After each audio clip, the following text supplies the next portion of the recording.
Hello everybody and welcome back. This is JackB1024 and this is episode 25 of our Dynamic Factory. Yes, I've been gone for quite a while, but I am back and ready to continue on with our factory that we are making. So, when I last left, what we had just done is we had set up, I believe, these circuit networks here that would automatically send this train to somewhere where there was a sufficient supply of resources, such as this iron mine up here. It would pick up the iron ore and then it would go to somewhere that needed those resources, such as our iron furnace area down here. So that's where we were up to basically. So that was done via these two banks of memory basically. This one stores where there is supply, that's what the S is for. Actually, let's turn that off. There we go, that's nicer. So this stores supplies and this stores destinations. So if we look at the supply one, we can see iron, coal and iron plates all have supply, but no destination for any of those, which is why our train is just sitting here. Now I did actually do a few things in between episodes. So I set up same sort of thing here at our coal mine. So we've got our coal mine here. I haven't set it up for the iron mine. I'll do that this episode. And I'll show you actually a few improvements that I made to it and the blueprints that I'm going to use for that. Nothing really changed here. So we've got it here. I added it for the iron plates as well. So the iron plates can send it off when it gets above, somewhere here, here we go. Nope, that's the number, here we go. When it gets above 24,000 iron plates, it'll send off saying that we've got a train load ready here. And it's also set as a destination, I think. Yep, that makes sense. And finally over here where our iron plates are currently consumed, it needs to have less than 12,000 and it has, 171,000. So it'll be quite a while before this requests any more iron plates. So that's where we were at. A few other things just to, if you're new or you haven't seen it or you've forgotten, every hour, the recipes, I can't remember if the military science pack recipe changes. I think it does as well. Can I? Nope, cannot. But at least the blue science changes every hour, which is one of the difficulties with this factory, is that the recipe for this blue science is going to constantly change. Well, it changes between one of 3 different recipes. And so as time goes on, every hour, your demand for iron plates and copper plates and your petroleum resources is going to constantly shift as these recipes change. So, I was thinking about what to do in this episode and in episodes to come. And so, if you remember, we do have over here we go, we have this fairly complex brain that can sort of figure out what to make certain stations research. I'm actually going to put a hold on that for the moment. I thought, this is quite a complex circuit over here, and it's quite a complex thing for us to do. But once it's done, that's most of this actual series done, really, once we have a proper working brain. So what I'm going to do in the meantime is instead, I thought, so that we don't spend as much time making circuits and we get more time actually progressing in the game, we're going to, in the next few episodes, we're going to get Science Pack 1s and 2s set up with furnaces like this and with production areas like this.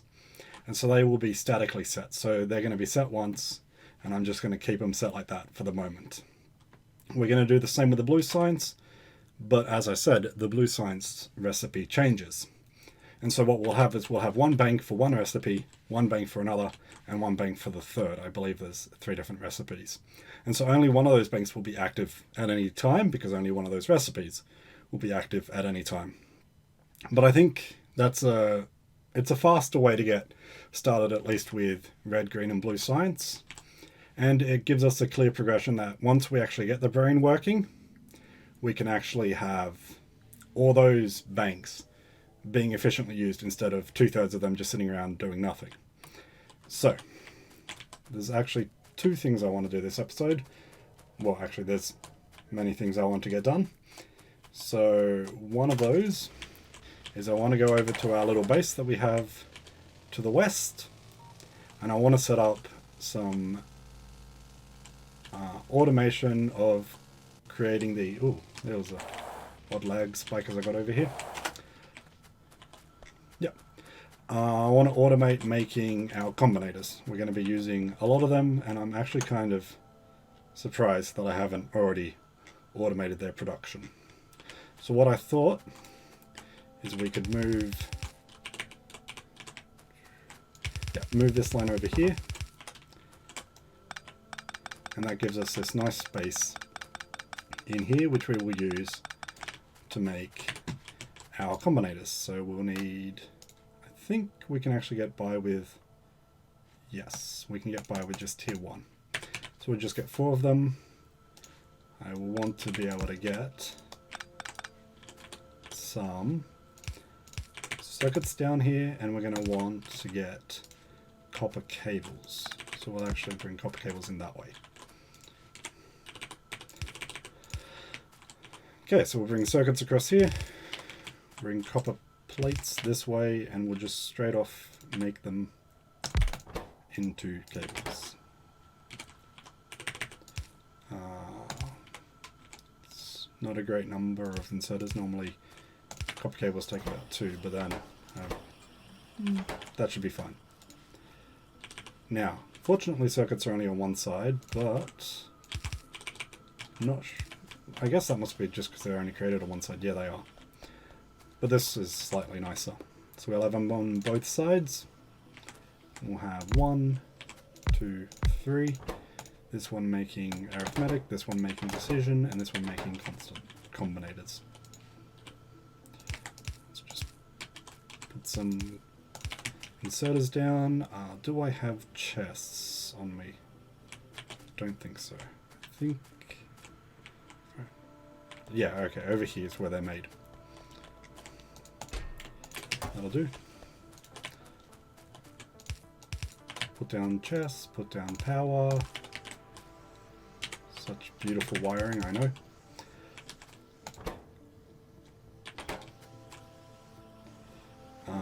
Let me think. I think I want to actually get some more copper cables being produced at once, so we'll run this way. Can I? Oh, it doesn't look like I have enough room here.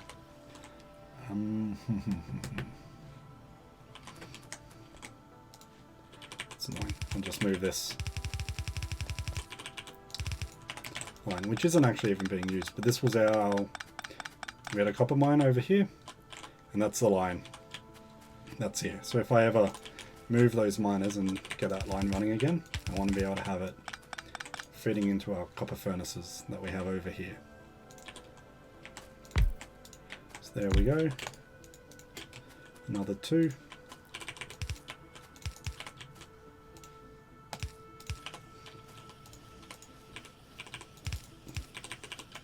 And we can just feed this straight into there. So there, now we have combinators being made automatically. That's actually going to be super helpful now that I don't need to constantly make them. And in fact, I should actually put a limit on these. Let's go 200 of each. Pick those up and we'll go off to our iron mine.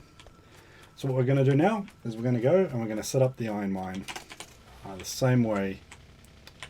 Passive provider, that's the one that I want, isn't it?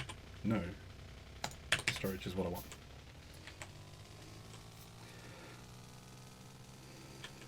So we're going to go off to the, did I say iron mine? I meant copper mine if I said iron mine. We're going to go to the copper mine and I'm going to show you how we actually set up these mines and the blueprints that I have. So we have 3 different blueprints, 2 of which are used on ore stations, and one of them is exclusive to any station that supplies a resource. So here's our blueprint book. So we've got, I've actually named them, so we've got request, trigger, and destination. So the destination one stores where this train's next destination spot is. And so that obviously is only on suppliers, because supply, they have a destination. Anywhere where we drop off resources, their destination from there is back at our main waiting area over here. So we don't actually need a destination for them. We've got trigger. This one's used to essentially allow us to tell the circuit that we have either a supply or a demand. And so this is just a circuit that we set up to actually trigger that request. And then the request is the request circuit itself, the one that actually sends off our request. So this is a supply station, so it needs all three. This is a slightly annoying spot, I think, to have this. Or actually, no, we'll put our circuits down in the bottom part down here. So let's just set up a storage chest, fill it up with not everything, but that. Where's the constant combinators? That should do for the moment. We'll probably need more stuff than that. I'll just start crafting some of this stuff. Okay, so let's have a look at what we have. Here is the request. So I've actually used concrete, well actually bricks. Over here you can see to output it, to name them. So we've got O for the output, I believe, and D is the destination. Which doesn't make perfect sense. D is more like the input of our trigger. Looking at this. Set this one up upside down because we want our output to go towards our waiting area. So that should work. Now this is our trigger. Our trigger goes into the D over here. T is the trigger, R is the reset, and D goes to this spot over here. Which is kind of annoying because our reset comes off there being a train at the station. So it's a little annoying having this one upside down, but we can deal with it. Put this here. Do I not have drones? We'll hook that up. Oh no, there are.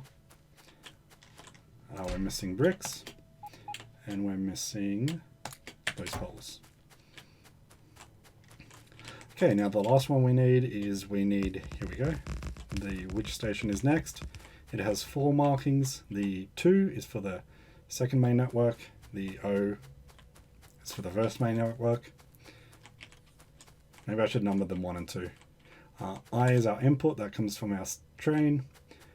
D is the destination of this train. And N is, what is N? Oh, N is, actually, is it N? Yeah, it's N for inserters, that's right. It's not a great naming. It's for which inserters on this station to run. So we can put this one, we can put it just here, I think we'll be fine. So now that is done, get rid of all this because, yep, that's not needed.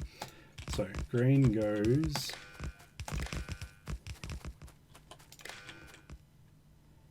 this is a red. Okay, I need to change its color. That's right. Where is you? So we should get out that signal, and I think it expects it to be a T. If memory serves me well.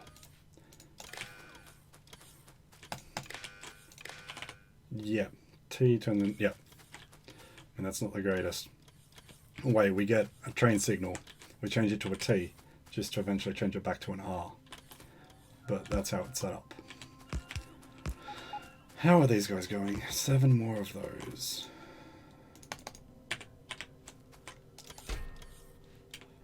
There you go. Okay, the other part that we need this green line to go to is the input over here. And we need this train set up to read it, and it reads it as signal train at station. I think that's why this was originally T, because it defaults to T, but then I use signal train at station for a lot of things, so that's why it's changed to signal train at station. Now our destination comes to here. I think it's on the red line, and on the green line is this. Yep, that's correct. So we'll use one of these. So the red line here will contain which station we need to go to. Let me think. Wait, why is this not made?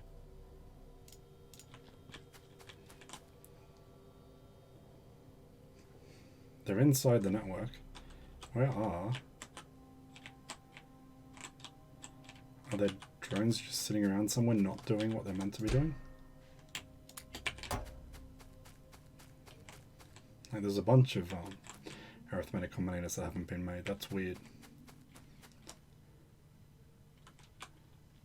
Is this connected through? I bet you here they are. Yeah.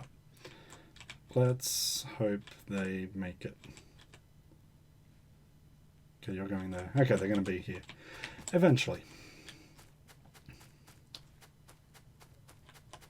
You reset it. This is our setter. Actually, this needs to have a line as well.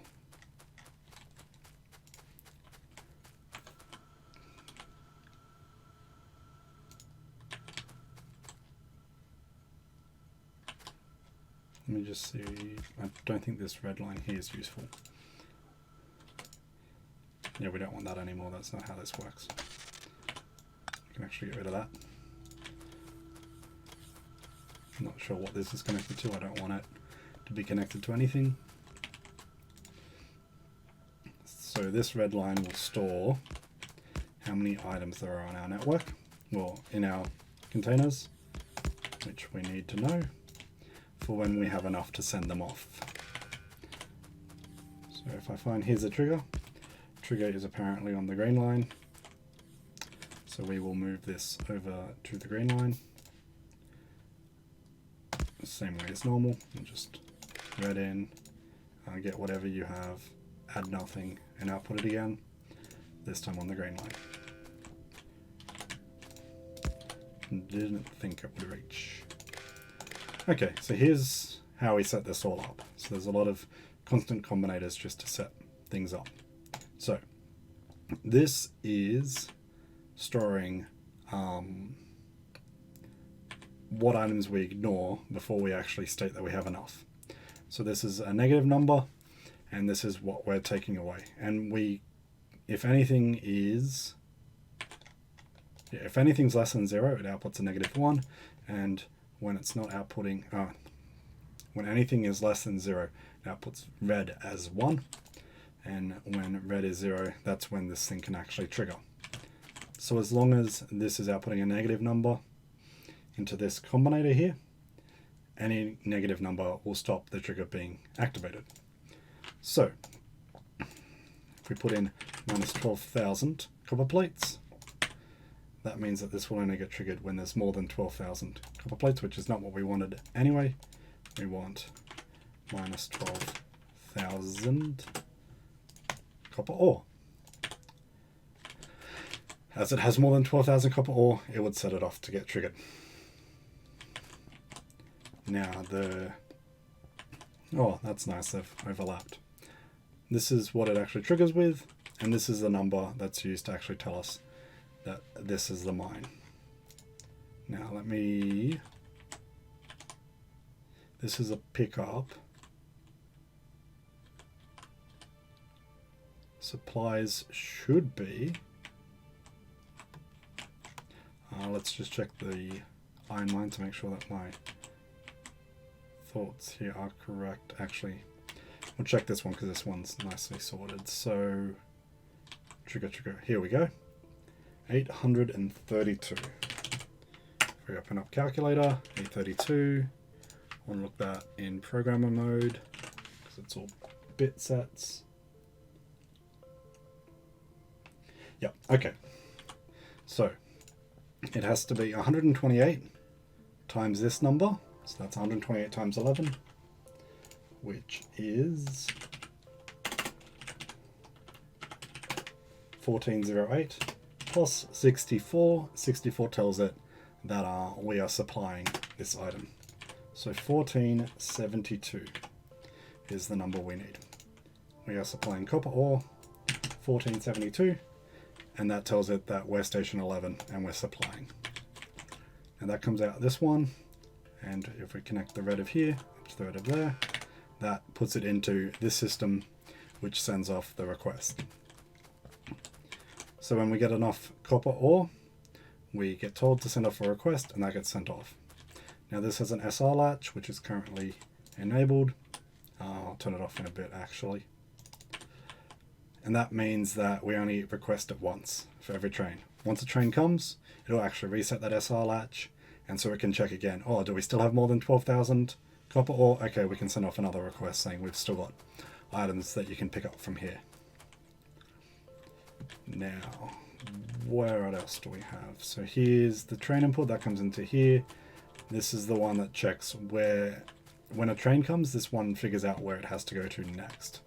What it has to go to next is on this red line here. And that should connect straight in.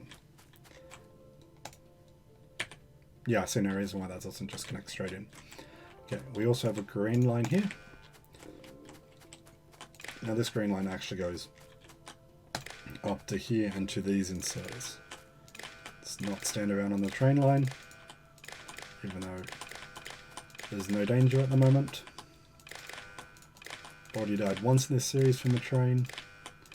It's my first death from a train, and hopefully it is my last. Now, with our destination, we also get told which train carriages we actually want to fill up with the resource. And that gets set with the signals 0, 1, 2, 3, 4, and 5. 0 for the first carriage. Actually, if we do it like this, that's better. 1 for the next carriage. 2 for the third. Did I just reset it? I did. 3 for the fourth. 4 for the fifth. And 5 for the sixth.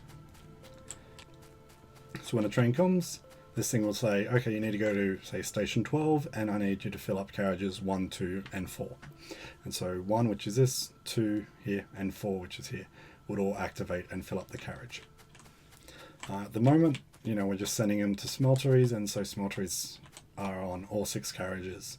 But say we were sending iron gear wheels to our red science pack, we'd only want to set up 3, because 3 of them would use gear wheels, and 3 of them would use copper plates.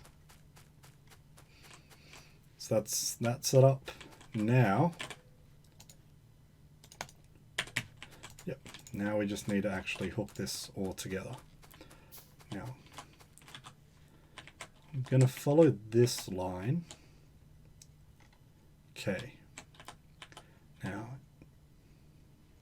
this line here is our 2 line, and this line in here is our 0 line, as I called it.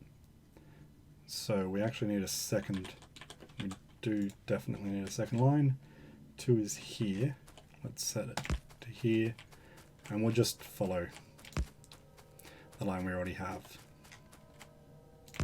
Should hopefully reach each spot.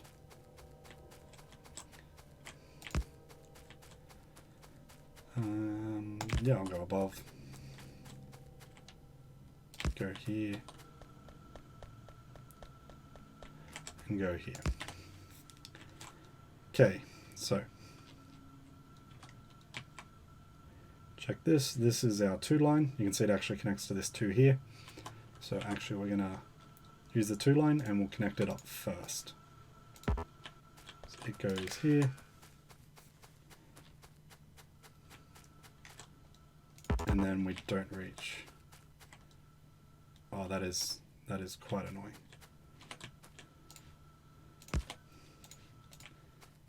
Can we reach that?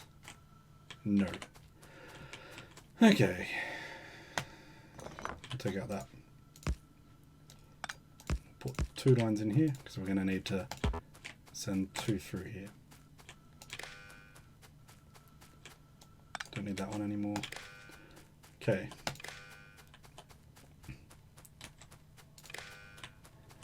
So we run our lines across. This is probably just actually fast forward this part, so I'll be back once this is done.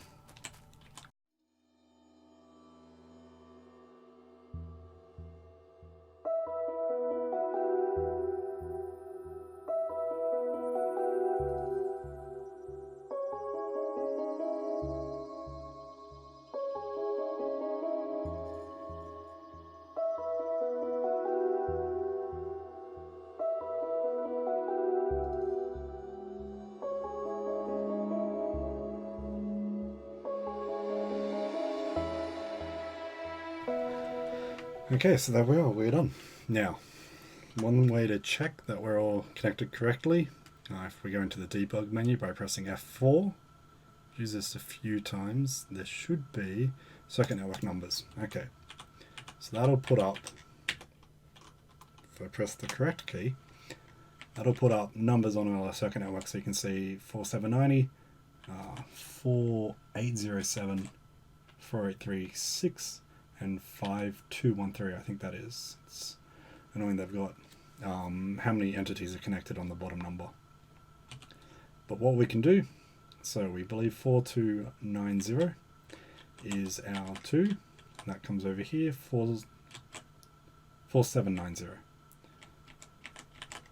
which is 4790, and we can check over here on our 2, it should also be 4790 on the green. Yep.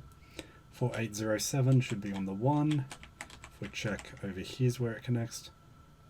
No, wait, this is red on the 2, isn't it? Yeah. 4807.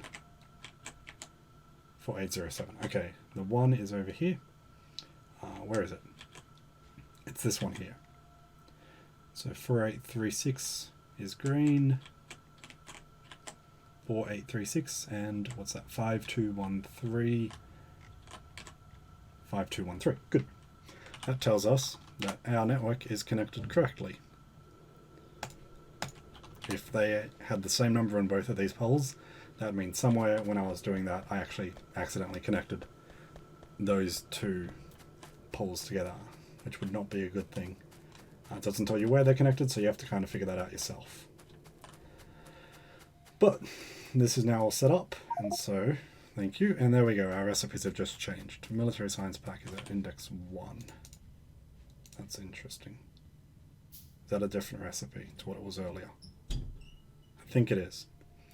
But there we go, we can see that's the normal Blue Science Pack recipe. So we come over here. Now if we connect into this spot here, what we can do is we can pretend that we're a train that's just arrived. Because this thing currently is set saying, oh, we've already set a signal off, but that was before we actually connected everything. So this is looking for T's, so let's just send a single T, and that should have just sent a signal off. If we look here, I do not see a signal over here. Okay, time for some troubleshooting. Let's figure out what's going on. And what we want to see is we want to see these lights turn on. They did not turn on. That is not a good sign.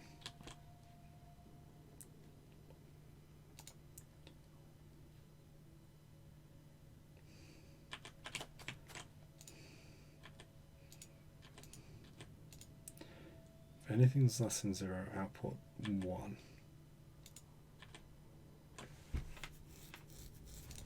Oh, I think this is actually set up for a destination. So for this we actually want it to be greater than 0. Because this must have a, yeah, there's a red -1 on this. Okay, cool. Versus 0, output the input count. Yeah, that makes sense. Did our message get sent? No, it didn't. Okay, let's see if we can send it. Check for these lights turning on here. They did not turn on. Okay. We've got red is 1. Red is 1. We need this to actually send through that number. Light. I saw light flash. And if we go down here, we should now have, yep, there's our copper signal. So it's saying that there's copper ore, station 11, for picking up. And that's why it's in the source column, which means that all worked perfectly fine. Don't need that anymore. And so now when a train comes here, it would reset that, and because it's still got more than 12,000 copper ore, it would send off a new signal saying, let's get another train up here to pick up this copper. So let's look at the time. It's about, feel like that's a good spot to end the episode. Didn't get as much done as I had wanted, but Should have everyone hopefully back up to speed on how this is all set up. And what we're going to do for the next few episodes. So while the drone comes over to repair my car, next episode what we're going to do is we're going to set up, I think we'll set up this station to generate copper gears. Pretty quick to set up, and once that's done, down here I'm going to make another furnace. We'll set that up. Then we need somewhere to make copper wires. Did I say copper gears? I meant iron gears if I did. Copper wires, and then red science packs. And our red science packs will be dropped off over here to go into our science labs. Actually, let's actually start a science at the very end. We will go with landfill. Why not? So with that, that's the end. This is Jack B1024 signing off. Have a good day. I'll see you all tomorrow.